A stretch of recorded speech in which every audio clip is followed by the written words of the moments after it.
Yes, hello mga sangkay. Welcome to my cooking vlog. Ayan. Gagawa po tayo ng arroz caldo. Chicken arroz caldo. Ito napakasimple lang kasi kulang ito ng ibang ingredients. Kung ano lang yung nandyan at nakita ko. So, yan. Ano pa ko dyan ng onion. Nuna ko muna kasi yung ginger onion bago ang garlic. Ayan o, makikita nyo sa gilid ang garlic. Mix-mix po natin yan. Ayan. Mix lang po yan. Alam niyo naman yan, di ba? Ito kasi na-request ni Bossing.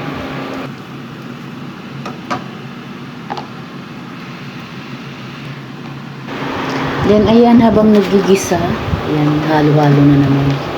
At mamaya ilalagay na natin yung chicken. So, ayan, yung chicken, o diba, ang hirap mag-video na dalawang hawak. I mean, yung kamay mo, dalawang busy. So, ayan po ang chicken. Ginisa-gisa muna natin. Takpan para maluto siya. Then, alaminis lang yan. Buksan muna natin. Ayan, i-mix ko na naman yan. Ayan. At maya-maya lalagyan ko na yan ng, actually, imbis na malagkit, rice na lang. Naparami ang rice ko dyan, kaya okay lang. Dapat dyan kunti lang rice kasi umaano siya, tumutubo. So, ayan. Lagyan natin ng, boiling water. Para madaling maluto siya. Ano na yun? O, diba? Tapos, pakuluan muna natin siya.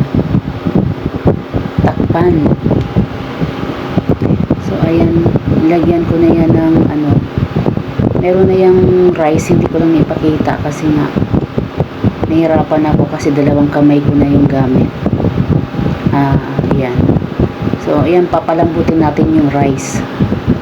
At mamaya, lalagyan ko yan ng kasugba, pampakulay yan. Meron na nga siyang kasugba. So, tsaranin lang sa kasugba.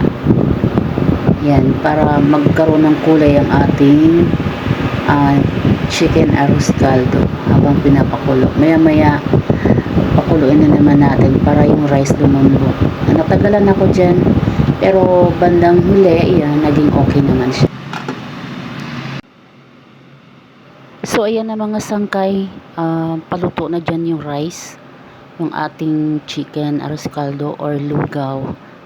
Basta bahala na kayo. Yan,